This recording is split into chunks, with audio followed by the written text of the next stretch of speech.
Hello friends, welcome to jwreasoning.com. I'm recording this video for Sunday, May 25th, 2025, and this article is entitled Imitate Jesus' Zeal for Preaching, and the focus is 4 ways in which you can imitate Jesus' zeal in your ministry. So let's get started in paragraph 1. One thing that sets Jehovah's servants apart from imitation Christians is their zeal for the ministry. At times, though, you may find it hard to feel enthusiastic about preaching. Perhaps you can identify with one hard-working elder who admitted, "Sometimes my desire to preach is just not there." This organization speaks down to witnesses so much, and they think that they're so uneducated that they have to define this word zeal for them as regards the way they are applying it. And if you look, the footnote says, "Expression explained." In this article, zeal refers to the enthusiasm and eagerness with which Christians worship Jehovah. So I think most Christians recognize that the word zeal means to boil, or it means to be fervently involved in something. But here they feel it's necessary to explain it the way that they want it explained in the article. I don't know, it just seems that they're so elementary, and they dumb things down so much because they really think that Jehovah's Witnesses are stupid people. The problem is Jehovah's Witnesses are just followers, and they follow whatever the organization says. It doesn't make them stupid. It just means they've been indoctrinated to believe that they have to go lockstep with what this governing body or the organization tells them to do. I also found it interesting that they use the term imitation Christians.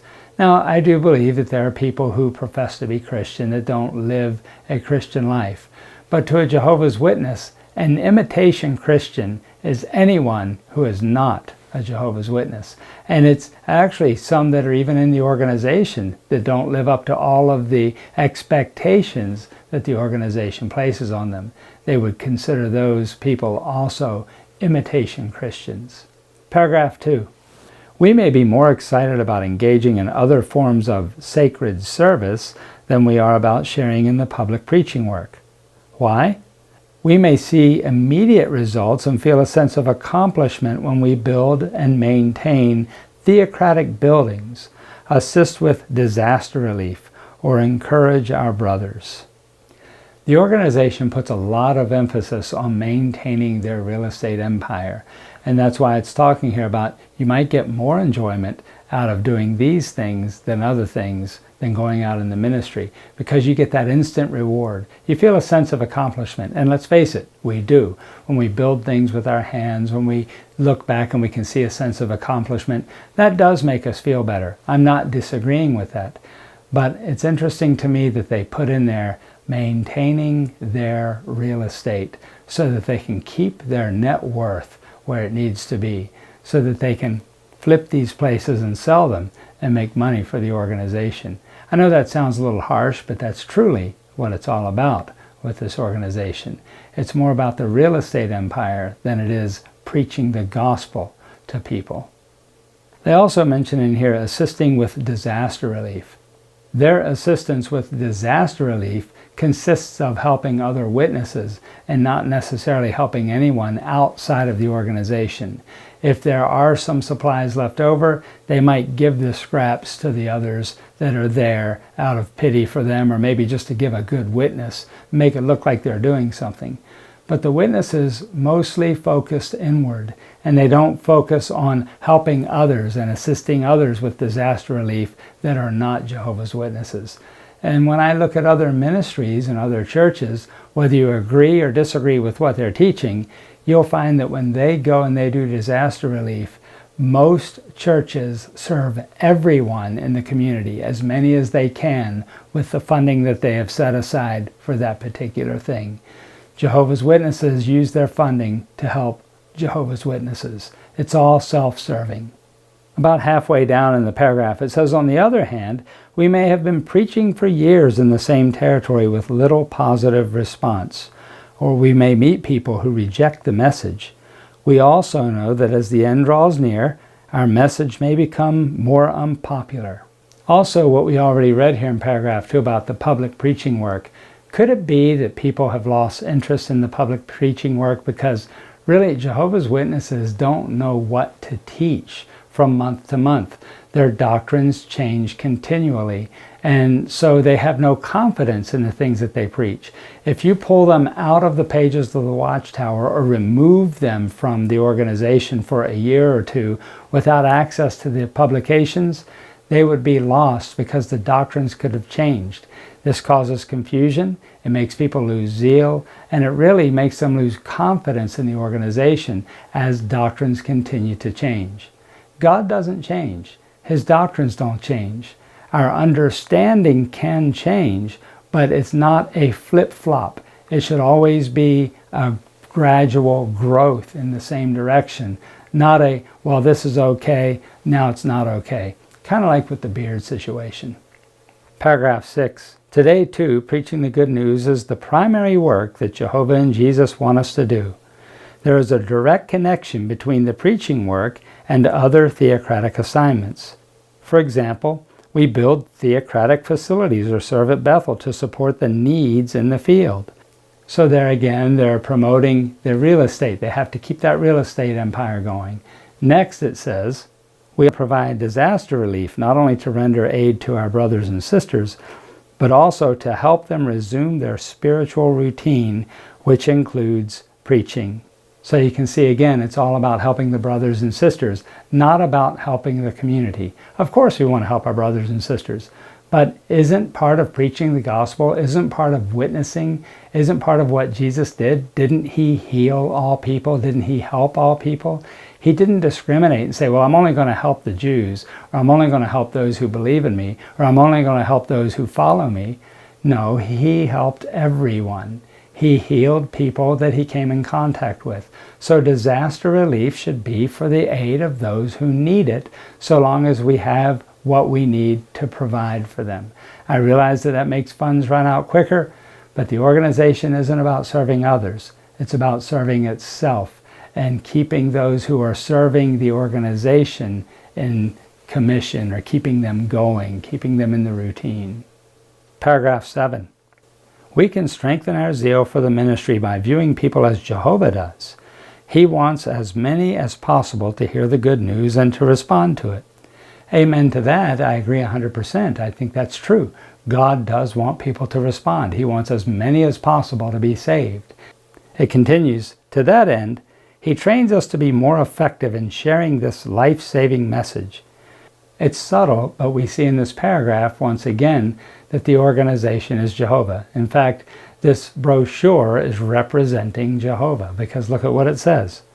To that end, he trains us to be more effective in sharing this life-saving message. For example, the brochure, Love People, Make Disciples, provides practical suggestions that can help us to start conversations with the goal of making disciples. So the organization is Jehovah. He is using this organization. He is having these publications printed. In other words, he's giving the message to the people that are writing the publications. And what does that say? Evidently they're inspired. They say they're not inspired, but they treat the publications as if they are inspired. And this is really a dangerous thing when we start doing that. Paragraph 9 states, our understanding of Bible prophecy can move us to preach with zeal. We know that the time left for this system is short. We recognize that current events and the attitude of people today reflect what the Bible foretold would mark the last days. I don't question that. I believe that is very true. But notice what it says next. We perceive how the rivalry between the Anglo-American world power and Russia and its allies fulfills the prophecy about the king of the south and the king of the north in the time of the end. We also understand that the Anglo-American world power is represented by the feet of the image described at Daniel. First of all, they know no such thing. They do understand the head of gold, the chest and arms of silver, the belly of bronze, the legs of iron are Rome, but the feet and the bottom part of the legs, they have it completely wrong, because the iron goes all the way to the feet. The feet are iron and clay. So Rome is throughout all the way into the feet. And the 10 toes represent something. I may post a video that I did on that as well as time goes on, talking about what the 10 toes represent and what that image truly represents. They have part of it right, but this is part of the danger of the organization. They mix truth with error. And the problem is, to make their doctrines fit, they have invented this, what they call Anglo-American world power, and they present it as if that is the feet of the image. But that is not what the Bible teaches. That is not what prophecy teaches. This is what Jehovah's Witnesses have been taught, and this is what they accept. And they're really going to end up wondering what's going on at the time of the end, when they're the ones that are not preaching what the Bible truly says.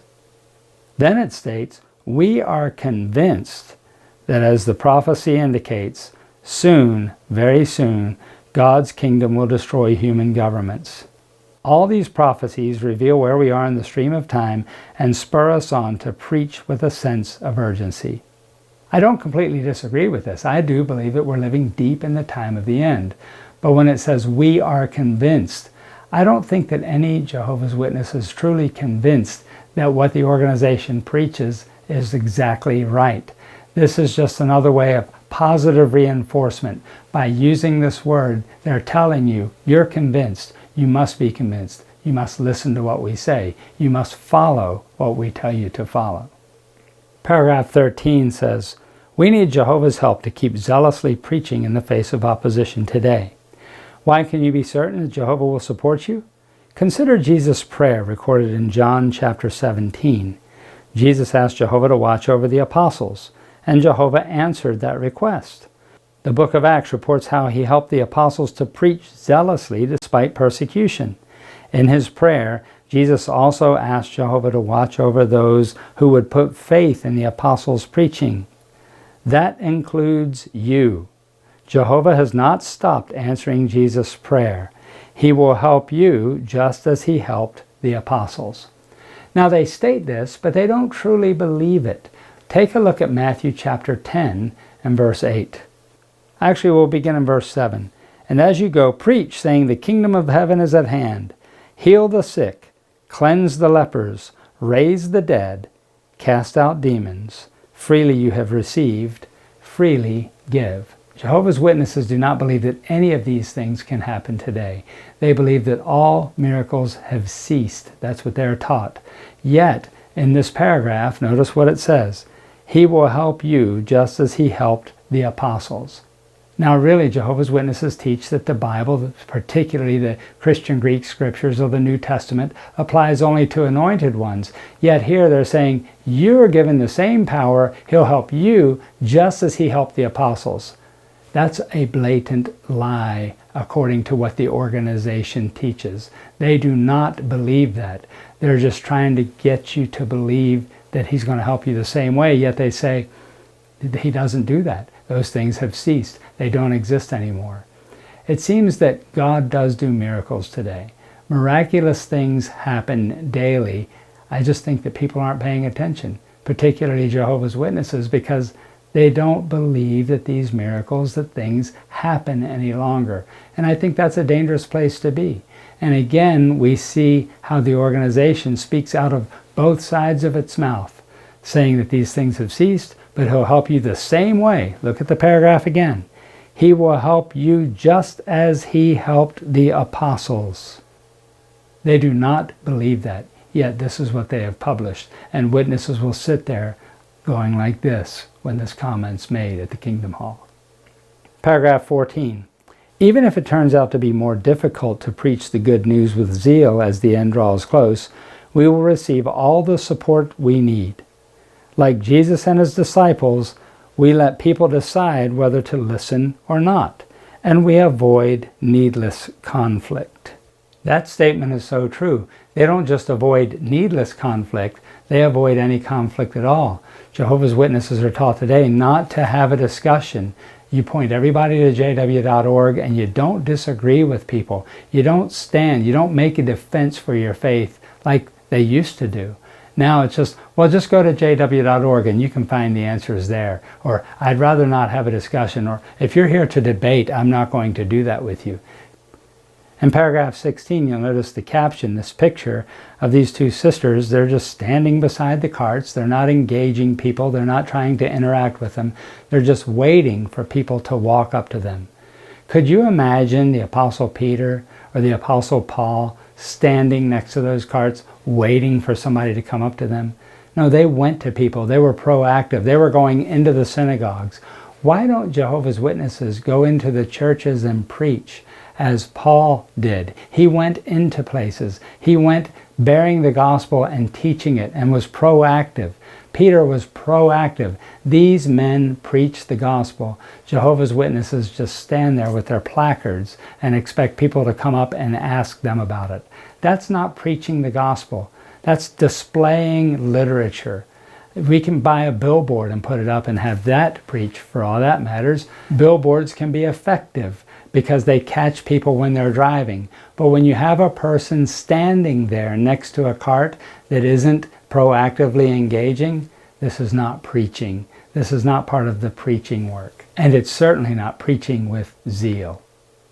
Paragraph 17, we're moved to keep zealously preaching by considering what is being accomplished worldwide today. Each year, millions of interested ones attend a memorial and study the Bible with us. Once again, Jehovah's Witnesses do not study the Bible. They study their publications. They have a publication study, not a Bible study. If a Jehovah's Witness knocks on someone's door and says, let's have a Bible study, they try to get them into a publication. If the householder would say, I don't want a publication, let's just go through the Bible. Let's just study the Bible together. A witness isn't going to do that.